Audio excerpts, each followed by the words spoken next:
Hello and welcome to Spooning with me, Mark Wogan. I am joined as ever by a very special guest who will be trying some food that they think they love and some food that they think they hate. And I will as ever be blindfolding them for this particular challenge. We are today in my restaurant, Home Slice Pizza, here in London's Marylebone. And my guest today is a man who appears to know no bounds. He is an adventurer. He is an activist. He has been, for the last 24 years, showing us how to get off our bums and get outside. And he is here today to talk about his fantastic new live show, Ben Fogle Wild. Will you please welcome Ben Fogle? Thank you very much. It's lovely to have you here, Ben. I'm very excited. And of course, we are two men of a certain age in gilets. I've been admiring yours. Do you think you have to be over the halfway point in order to comfortably and confidently rock a gilet? Well, I don't know about you, but my 18-year-old spends his time going, I don't know why you think you can wear that. That would look much better on me. What about the roll neck? Is that? Well, no, I don't think he's. I think there's an element where I'm channeling Val Doonican today in this roll neck, and only people of a certain age would know who the hell that was. But we have been trying to get you on the podcast since we started. And I suspect with your schedule, how many days a year are you actually in the UK? I'm grimacing a little bit for those who aren't actually watching this on YouTube. I'm away a lot. I'm out of the country for a huge amount of time and have done for the last 25 years. We're near neighbours in South Oxfordshire now. And the thing I used to think about my life is that all my work is pretty much overseas. So that does make up a bulk of my time because that's the equivalent of 9 to 5 days a week.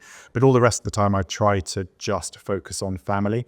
So it's a very rare occasion that I'm actually working here in the UK or publicising things and coming on podcasts. So this is also a very rare foray to me. I think this is maybe the second podcast I've done. Honoured, Mr. And the other thing is that your choice of venue, this is 5 minutes walk from where I was born. Really? Not many people were born in W1 in Marylebone, but I was born one street away from here. And your dad was a vet?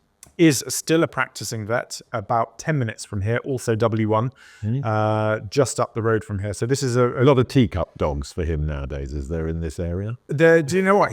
What's amazing about this part of town is that he has everything you can imagine. Not quite the exotic animals he had back in the 70s when I was growing up there, because we grew up above his veterinary clinic, and he had lions coming through the front door. He was the Harrods vet at the time.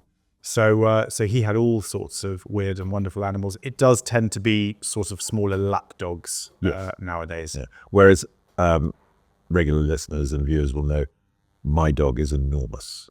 I have an Irish wolfhound. Does he get one of those in W1? It's my dream dog, that I have to say. Well, one of the rare moments when you are in the country, you will have to come up to the woods and walk with Murphy. It is a rare pleasure, which I don't get to do that much because I have to come to London every day to work. So, born in Westminster, yes, educated early part of life in Belsize Park, then off to Dorset, where you developed a penchant for a particular item of food. I've got it down here, and I tried to serve it in its authentic way. Okay, so down here I have the banana sandwich on a paper plate. Can I double check that you've done it the right way, how I used to do it? It's perfect. Can I just say that's I've done nostalgic. I've done two versions. Yes. Okay, because the idea. So those who aren't watching, this is a banana sandwich on brown bread with no butter. What's the no butter thing, Ben? And also, I think a lot of people would assume a banana sandwich was mushed up bananas and then kind of spread. But this had to be sliced, and you've only got one layer of slicing. Oh, sorry. I'd have filled the gaps between the banana slices should be covered. That's what my 10-year-old self would have said to you, but no butter. I actually didn't eat butter until probably about 5 years ago. Really? And it was only because of another great dish that we might chat about, Marmite, that butter, because it's quite difficult to eat Marmite without butter. Yeah. And I discovered that the hard way. But so you were eating Marmite without butter? Yeah, for a long time until someone actually got a little Marmite here for you. I mean, this is And we have done a special creation for you today. Marmite Here- banana. here- Marmite banana spread. No, here at Home Slice. Johnny, could you bring in the whipped butter Marmite pizza? Oh my! Can I say this is genius? There we go. So we'll pop that down there. Thank you very much, Johnny. So I whipped the Marmite with butter. Yep. Okay. And tell me what you think of that. I'm really excited about this. So first of all, I'm doing the sniff test. I'm one of the only few people who is an official Marmite taster. Yep. The ingredients of Marmite changes because it's byproduct from the brewing industry. So I actually went up and did the official test, and I've become an official taster. So this is from the top. Now, tell me, how is that? A good combination? A little bit of cheese in there as well. Just the whipped butter, subtlety. But all the flavours there. All the Marmite is there. I would personally I'm going probably to try this. I think I would almost add a fraction more Marmite, but I'd say Well, you can. I suppose we could just dip it in the pot. I could actually. There Do we you know go. what? Why not? Life's too Dip that short. one. Life's too short. Here we go. That better with a bit more? Uh-huh. Yeah, I think maybe by whipping the butter together with the Marmite, I've made it a bit subtle. Now, Ben, I fall into a weird category of Marmite. I don't mind it. You don't mind it. That's that's pretty unusual. I wouldn't get official taster status with that attitude, would I? I mean, I genuinely travel the world with Marmite. I have a dedicated little traveling case, little pelly case, in which the Marmite jar travels in great comfort, because obviously a lot of my travel is not in comfort. So, say for example, you're away. Do you like? You've got a big trip coming up. You're going on another adventure with Dwayne. Have you started filming there? In fact, I just got back from 4 weeks away filming in Zambia and Uganda with Dwayne. So we I mean, this is another endurance challenge, isn't it? Yeah, Dwayne and I returned for the series, this time to Africa, to tell the story of the search for the source of the Nile. So the story of Dr. Livingstone. Yes. And Stanley, the famous quote. Who Dr. plays who? Livingstone. Who plays who? It's not so much who plays who. We both get to wear fantastic tweeds. I think as an aficionado of fashion, I think you would appreciate the clothes that we got to wear. Trekking through the African savannah and wading through swamps in tweed jackets and patent leather boots is quite interesting. Because one might argue that when they're thinking of like, right, we've got a really ridiculous challenge, it's going to be really horrible, totally overboard, let's ask Ben Fogle. Is that really how it goes? That you should see some of the offers that come through my agent or direct to me. If it's unusual, it's going to be uncomfortable, it's scary or dangerous. It does tend to come in. And there are some, they go from the sublime to the ridiculous. So, from going to war zones to having colonic irrigations, which some people actually enjoy. Some people absolutely love those. But I'm a try. I love having a go at stuff. Well, I mean, that sort of is how you came to everyone's attention with Castaway, which, I mean, you were 27 when you went on that. And I think one might have said if you were looking at the sort of range of people on it, just when it started, the idea that you'd be the one still here, I mean, being slightly rude, that you would end up with this incredible career that was sort of loosely based on that experience the whole way through. Did you, I mean, it was the sort of original sort of reality thing, I don't think reality shows really existed. Not in that. I think you had Maureen from driving school. But that wasn't. That is a form of reality, but it's following people in their natural environment. The idea of the artifice of taking people out of one environment and putting them in an artificial one, which Big Brother was the big champagne cork popping moment. Yeah. That was entirely new. And Castaway, where we were marooned in the Outer Hebrides for a year, was entirely new in terms of TV. And you're quite right. If I was to appear on a show now with 36 other people, not a chance would I even get a look in. Because remember, I was very shy back then. You know, I'm much more confident now, but I was incredibly shy.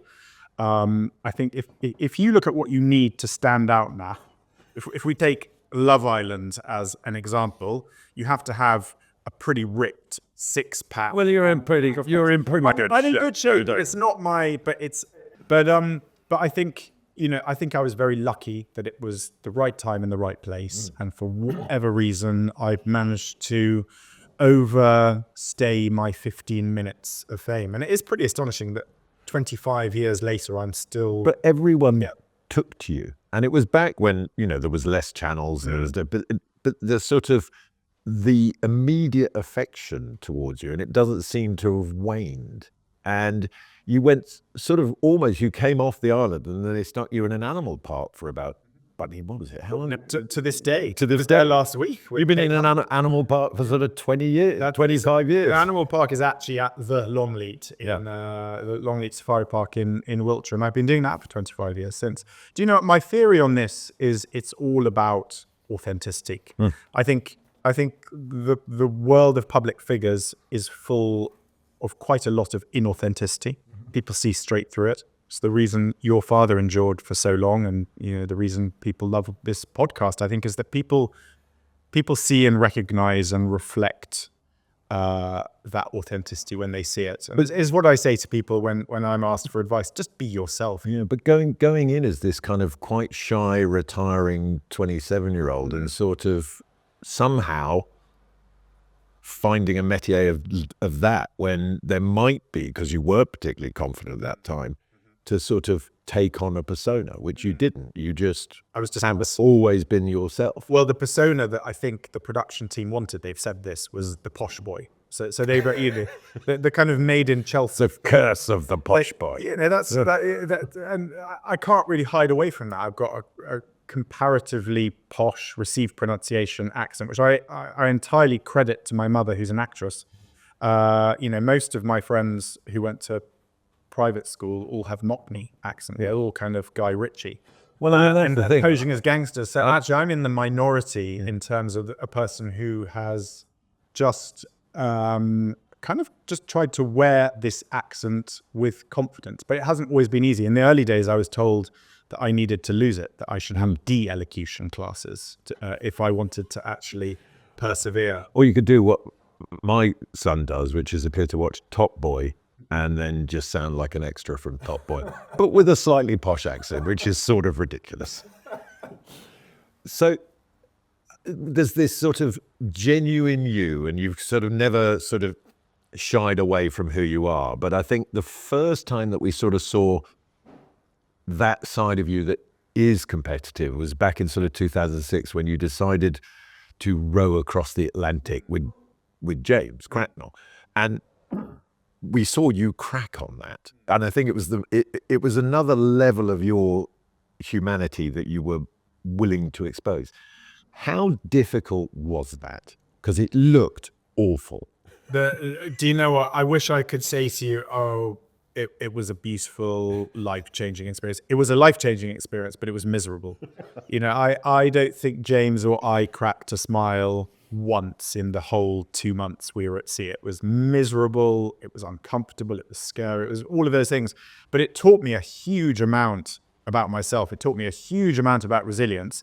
And I think it really tested my critics. And if I'm to be really honest, that's probably one of the main things I wanted to get from it. I wanted to try and show people that actually just because you were, as I was privileged enough to go to a private school, doesn't mean they know you, and that you can have that privilege but still be willing to endure and persevere and dig really, really deep. And I think that's what I wanted to get out of that. Because a very good friend of mine rowed in a boat with James in the Olympics. And he said what was extraordinary about James is he doesn't know when he's had enough. It's true. James has a reputation, even amongst Olympians, for being one of the hardest taskmasters on himself and others. You know, this is the man that used to, you know, most of us, if we go to a gym, will kind of set ourselves a time frame, won't we? You know, we might work out for 30 minutes, 45, an hour, and that's our target, and maybe we have a distance we want to go. James used to do it until he passed out unconscious. Well, that's what my friend said. He goes, James didn't think he'd had a workout unless he threw up. Yeah. So that, I made life pretty hard for myself by teaming up with him. We didn't know one another before we came together for that race. Know each other. Well, we got to know each other pretty well. And actually, it was a gamble as to whether we were actually going to remain friends afterwards or not. And he has. He's remained a friend for life. I don't see, typical blokish thing, I don't necessarily see him as much as I'd like to. Life sometimes gets in the way of things like friendships, which is a real shame. But it really was a kind of monumental sliding door moment for me. Because that's not the only thing you shared together. Because 3 years later, you decided to go cold. And you went to the North Pole? South Pole. South Pole. So we went to Antarctica, and that was a foot race with our great friend Ed Coates as well.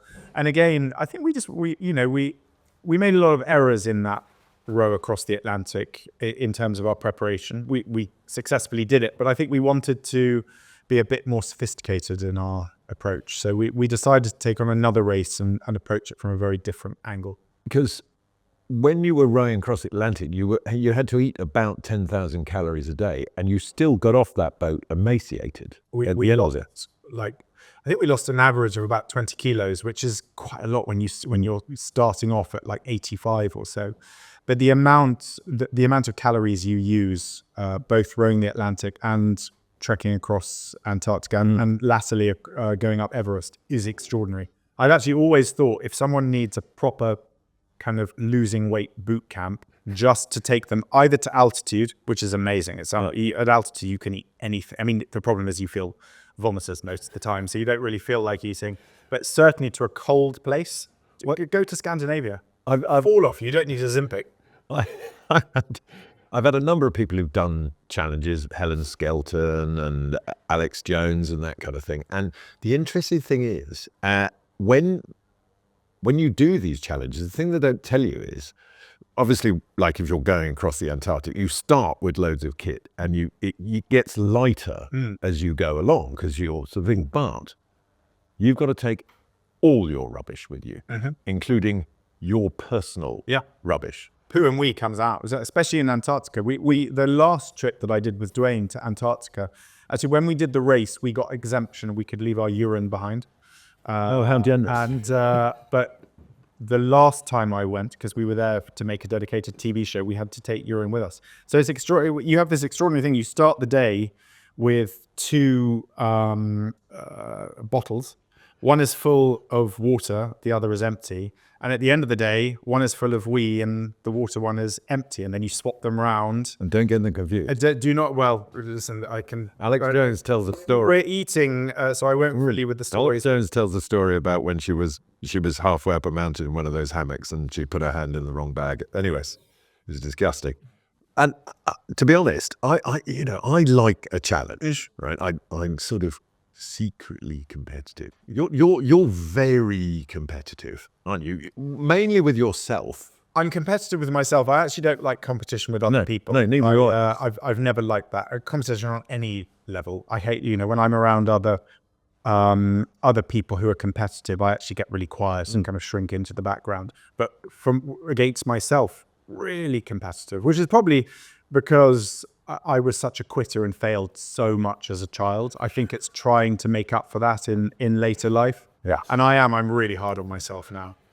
And now that you've reached a certain period in your life, do you find that, without getting too personal, do you find bits of you don't work as well as they used to? And you're thinking, Christ, really? I'm going to do that? Should I take that on? I think if we believe what people say, that's what happens, isn't it? It's really interesting when I remember watching films as a child where 50-year-olds were almost on walking canes, bent double, completely grey and about to die. And that was kind of almost how it was in some ways back in the 70s anyway. Obviously things have changed now, and I kind of actually feel now I'm 51, I actually feel a child stronger now, genuinely, mentally and physically, than I have done for many other decades. So I think actually, yes, of course, things are all a bit slower and I'm not running quite as fast There's as that shift. There's that shift, I think, with because we're of a similar generation. I'm a few years older than you, but there's been a shift from our parents' generation where, I mean, I'm like you. I've got into the better shape of my life in the second half of my life because I'd quite like it to be comfortable life. And I'm watching, my own parents' demise and eventually passing. You sort of go. I remember asking my mother, "Is like, did you do any exercise after the age of 40?" She's like, "No." I don't think she did that much before, but it just wasn't a thing.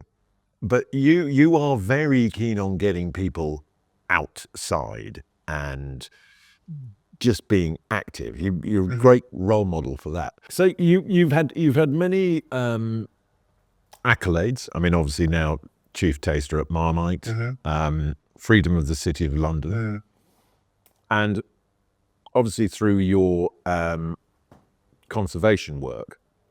What is the one that you kind of engage with the most? I mean, obviously it would be Marmite if given the choice, but is it the stuff to do with wilderness and the UN? What would it be? What really lights your fire in that kind of thing without a Prinkle? I mean, obviously animals are a big part of my life. Growing up above Dad's veterinary clinic, working with animals, we've got 5 horses, endless dogs. So for me, anything to do with animals and wildlife is something I'm really passionate about. I worked with the United Nations on their environmental program for many years. But actually humanitarian work is probably something I'm really focusing on a bit more. I think as you get older, you really begin to recognize your privilege, or I certainly recognize my privilege. So actually more and more humanitarian work. I've spent lots of time out in Ukraine, helping my friends out there, delivering humanitarian work on kind of a personal level. And I think moving forward, that's something that I hope I'll be able to do. Do you think your wife would like one that was UK based? I think she probably, well, I am the proud president of the UK, the Hedgehog Preservation Society. Excellent. Which is a nice UK based organization. So there are UK based. We've got a couple of hedgehog houses in the garden. Very good. Yeah. You need to have little holes cut so they can get in and out of the garden as well. You can buy these actual ones that then you just cover in sort of stuff and they go in there and hide. They like it.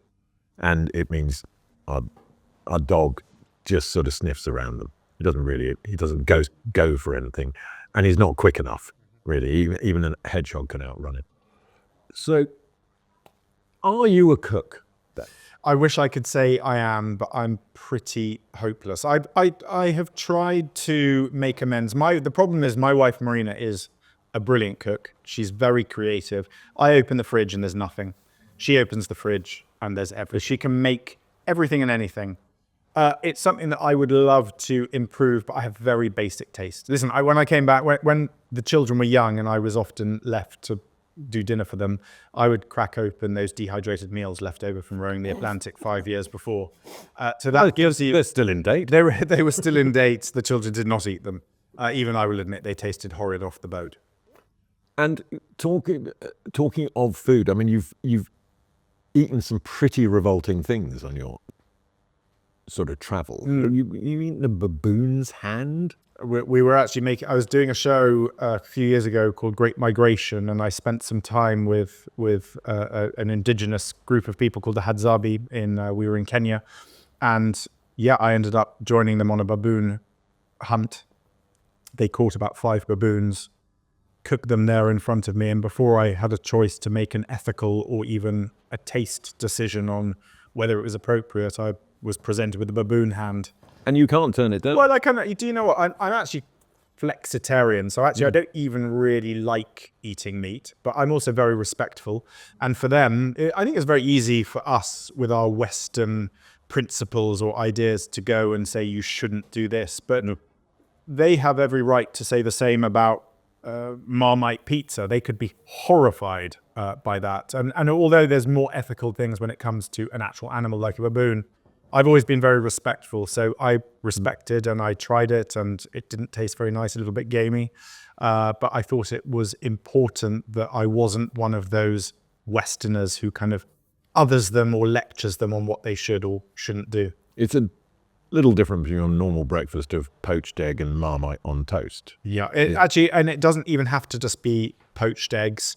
They can be scrambled. In fact, I have my own form of scrambling, which is where you break an egg in the pan and you just mush it up a little bit. I don't like formal scrambling, where it's of a uniform color that creates the scrambled egg. I like to break the egg in the pan. This might be a thing. More muddled eggs. I muddle it up a little bit, so you break the yolk, so it breaks into it. So it's just a slightly more scrambled fried egg. And I don't know if there's a term for this. Someone may get in touch and go, yes, of course, that is the official. I mean, it'd just be muddled, wouldn't it, rather than scrambled? At home, it's called daddy eggs. Daddy eggs. For whatever reason, except that I've made it. And they all cheer. They do it now. That is how my children will make an egg. So right. Apologies to anyone who has made a fried egg by my children, because it will be muddled. A Fogle fry. A Fogle fry. Now, to all your stuff based in the UK, have you ever been offered a kind of more studio-based thing that you thought, 6 months at home? I've been tempted over the years, and yes, I have. It's not. Do you know what a maybe a bit of Strictly for you? Do you know what? Every year I'm asked, and every year I get slightly tempted. But because the jungle would be pointless for you, because it would seem like a walk in the park compared to some of the stuff you've done. You say that, but actually, I think all those big egos would be slightly terrifying.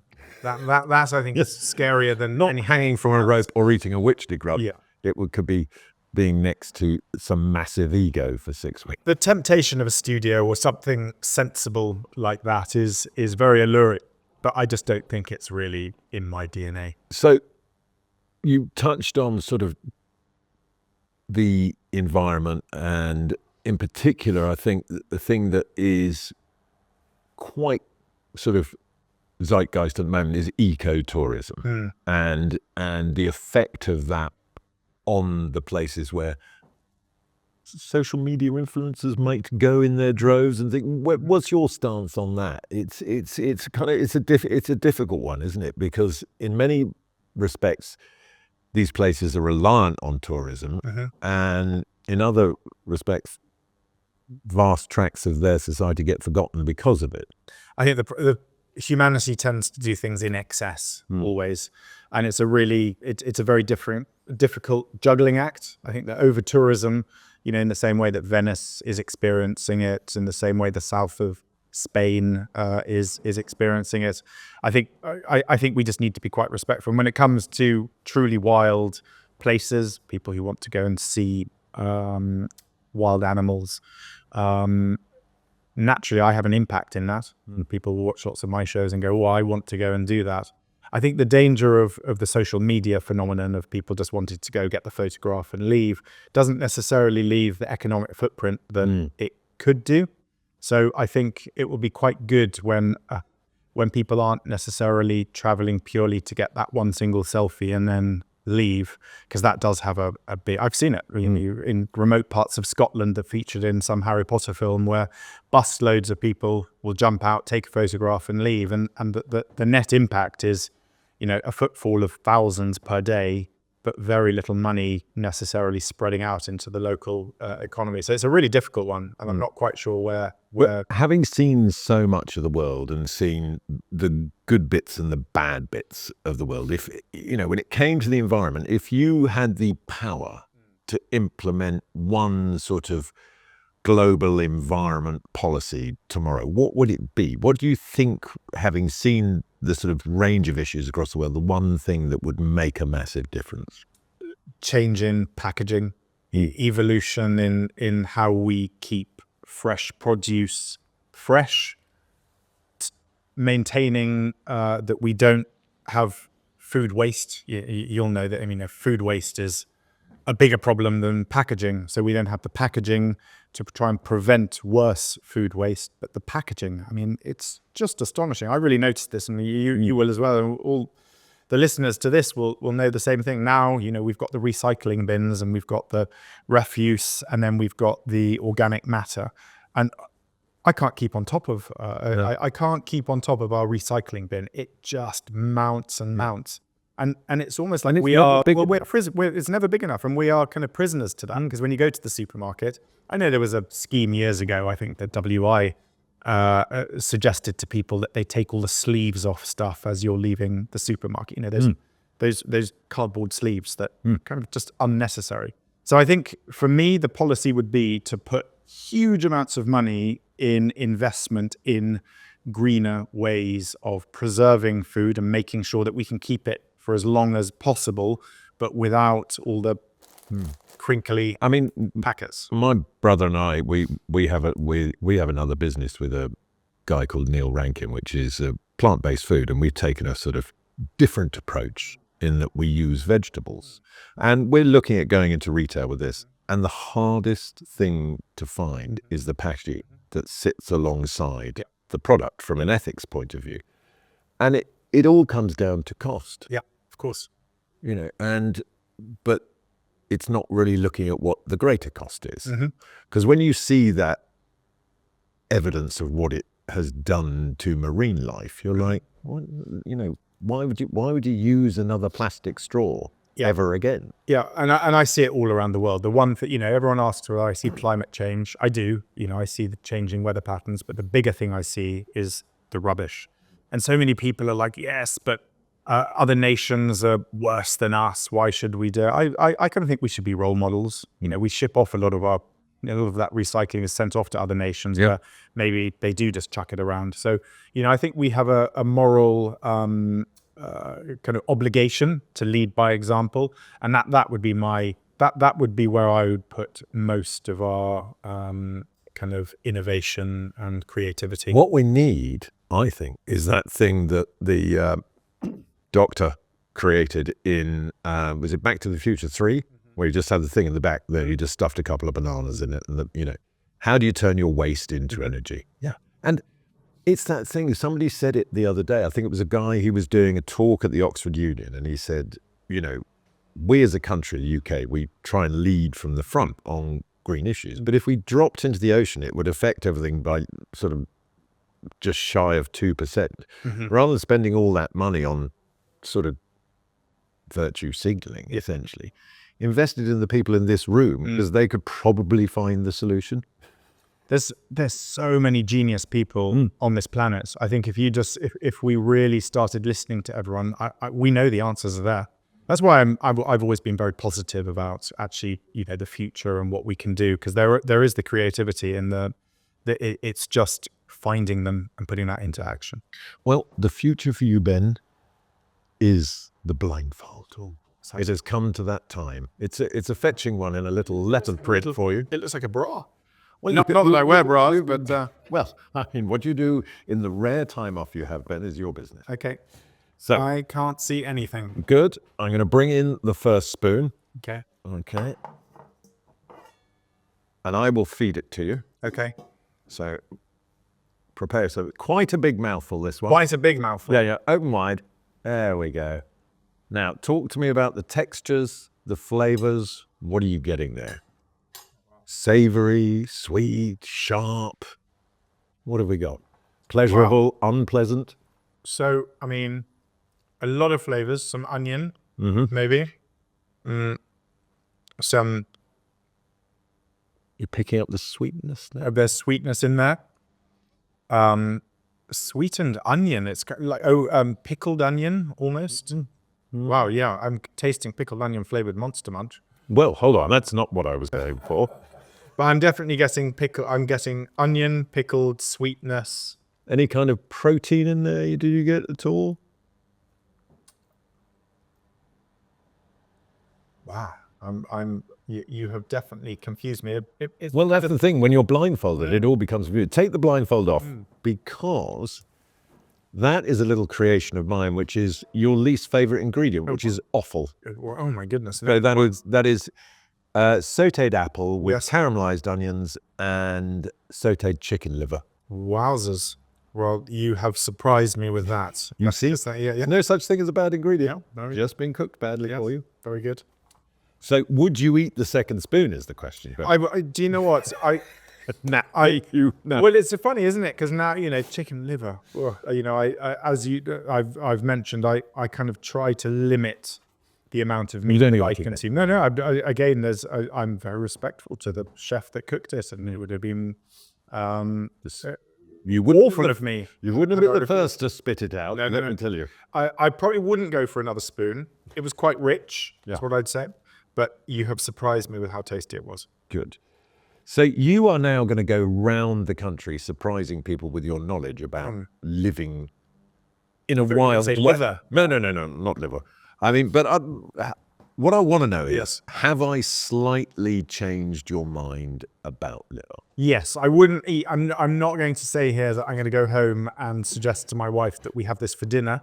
But if I am... If you're watching this, he will eat liver. He's just being childish about it.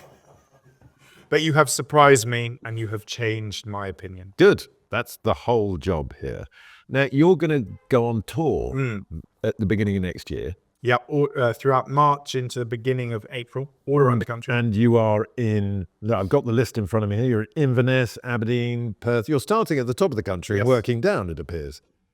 Ending up April in Kingston. Are you excited by this? Because this is essentially it's another challenge, isn't it? It's sort of just you on stage talking about what you've learned over the last 25 years. I mean, you're pretty exposed, as in I will be wearing trousers, but you are pretty exposed standing on a stage in front of a live audience of more than 1,000 people each night, talking off script. But I love sharing the stories. As you've heard, just a short little insight into, I've had a lot of experiences over the years, and I've tried to kind of consolidate them all into kind of one uplifting, hopeful story. There's so much negativity around. I kind of really wanted to put together something that people could feel hopeful about. And this is consolidating all those stories that I've done on New Lives in the Wild, with visiting Chernobyl, all the stories that I've been able to share over the years, but bringing them together